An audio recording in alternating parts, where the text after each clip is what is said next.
What's up, beautiful people? In this episode, I'm gonna show you what you should do if you're like me and have a bunch of houseplants, but you're about to go on vacation. Let's get to it.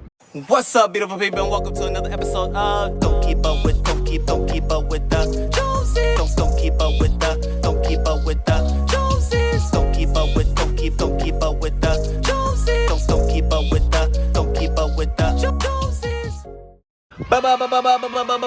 What's up, beautiful people? It's me, Rickey Jones Jr. And like I said, I have a bunch of houseplants, which I think that's just a thing. If you are a green thumber, if you're a gardener, I'm sure you have some houseplants as well. Or if you don't, cool, this video is for you. But nonetheless, in it all, it's summertime. Summertime means fun times, vacation time, and experience some things time, okay? And on this, like I said, I have a vacation that I went on. It was a 7-day cruise, which was fabtabulous, okay? But we're neither here for there. No, we're not there for there.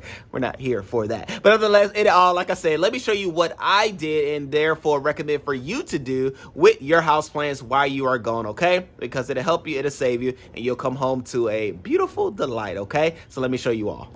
Boom! All right, great people. So here is ground zero for my houseplants, okay? Unless this is the majority of them, but I'm going to show you my other ones as well. Shouts out to my daughter's toys and all those things like that. But nonetheless, we're here for these, and which are my houseplants. Now, I have the rubber plant and the list goes on. So I'm not going to go into all of those. But as you can see, I have things in my tub, okay? Largely because we were able to give them a nice watering and then let things drain off. Obviously, I'm going to have to clean the tub after I get everything out. But nonetheless, with it all, like I said, a good watering is good, suffices for the week. But then two, as well, I'm able to spray the leaves. I was able to spray them, give them a nice little, a spray mist and things like that. Largely because most of your houseplants, even I have my Swiss cheese over there, but most of your houseplants are tropical plants, meaning they love to be within water, around water, and things like that. So I was able to take a couple of showers. My wife did one, I did one, but we were able to take showers, which allow for the leaves to have a nice, a mist about them and things like that, which they love it. And then I have a, old-fashioned type window scenario,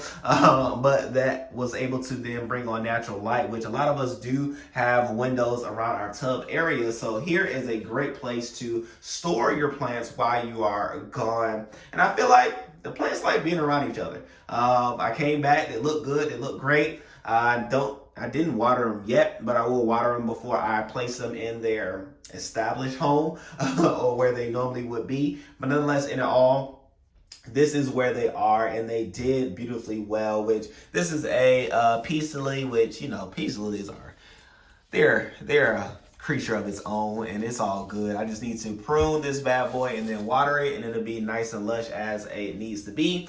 And then of course, you know your plants, right? With a snake plant, it doesn't require much watering, so I did not douse or drown the soil with water like I can do for the rubber plant. I forgot the name of this one, but I love this one. I have multiple of these. And then of course the pothos, or the I forgot, man. See, I've been outside for so long, I forgot the names of these. But nonetheless, I know my Swiss cheese, right? Gotta have that. And this has been doing well. It's cool how they grow towards the light. I have left this cutting. This was a cutting, which was only like 1, but now, as you can see, it's 4. And so I left this in here. That's been doing wonderfully well. But like I said, main benefits behind having your plants in the bathtub is that you can overwater it once before you leave. But then 2, you can mist the leaves and things like that. Don't have to worry about it dripping on your floors and messing those things up. But then 2, you're also able to take showers, multiple showers, which is going to help give it a nice little coating on the leaves, okay? So that's area number 1. Let's go to the next area. Boom! And so here's area number 2, which may not look like much right now, but behind the veil, we have the mother Swiss cheese plant, in which, boom shakalaka, obviously, I need to do some pruning, okay? So don't come for me with the pruning.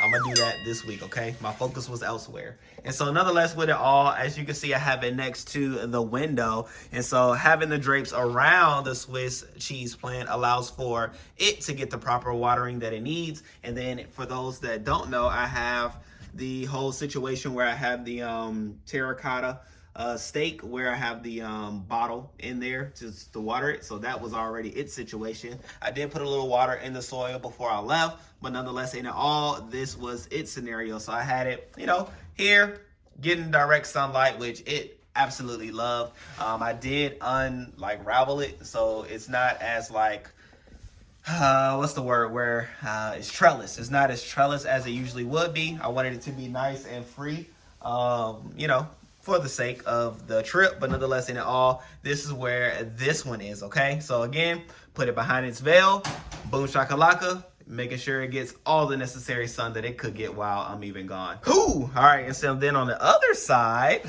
for those that don't know, we also have the corn plant, I believe is what it's called. Like I said, man, I've been out the loop.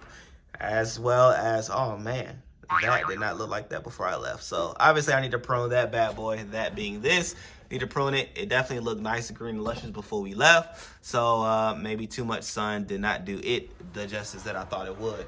But nonetheless, in it all, it turned out very well. I do as well have a terracotta stake with the water system like that. I'm going for that, which has been doing great for probably over a year. I've been doing it that way. So in it all, with it all, same concept for my corn plant as I have for my Swiss cheese plant. So hey, make sure you use the light. And then like I said, with, well, I don't know if I said it, but this, everything was closed in, so it's not like people were able to see in the home from the back. However, the plants were able to get the natural light it needed, which is beneficial for them while we were even gone. So, you know, as I would throughout the day, even like now, just open the blinds and things like that, or the curtains, for the plants to be able to get the sunlight. Having the plants in the direct sunlight and things like that while we're gone is something that you should keep in mind even while you're gone, okay? Because they still need sunlight, right? Haha. All right, and so lastly, I had my, again, I forgot the name of this plant over here, which it had like a little slither of light peeking through, which it has done well for it. Even in the meantime, in between time, I even see some new growth taking place right here while we were even gone, which, like I said, I love this plant. It grows so beautifully well. And here I have the terracotta situation as well with a smaller water bottle because it is a smaller plant. I probably could use a bigger water bottle, but I haven't done so thus far, which maybe I should. But nonetheless, saying all that to say, having a little slither of light can do the plant the justice that it needs if you have ones that can't be easily moved or you don't want to move them, right? And so that's an easier way, right? Just turn the blinds up, which you can maybe or maybe not see. The blinds are turned up rather than turned down, which will allow for light to come in but not allow for people to be able to see. And so, you know, also, keeping your house nice and safe is what I have in mind, as well as keeping the plants being able to get the sunlight that it needs. So 2 things in mind. Boom shakalaka, you'll be happy, but then you'll be secured at the same time. Boom, great people. So with those things being shown, do those things, keep those things in mind when you do travel, as you travel with your house plants and things like that, okay? You don't want to leave them in the dark because they will not like that. They do not need that. They need sunlight, okay? And so putting them in areas where they will get sun, but then being mindful of your home and the safety of your home, do those things and you'll be a-okay, right? So with that being said, with those things being shown, definitely let me know in the comment section if you have any other tips, tricks, or ideas in which you have used to secure and make sure your houseplants are fortified while you're gone, and we'll all learn and grow together, right? So with those things being shown, I thank you all. I appreciate you all for tuning in today on today's video, largely because I love houseplants, I love planting, I love gardening, I love growing, which is why I always say you can always garden with me. So with those things being said, I love you all. I appreciate you all. Subscribe if you haven't already done so thus far. And if you like houseplant videos, definitely let me know. I have plenty, as you can see, and we can talk through all of those, okay? All right, y'all great people. Love you. Peace.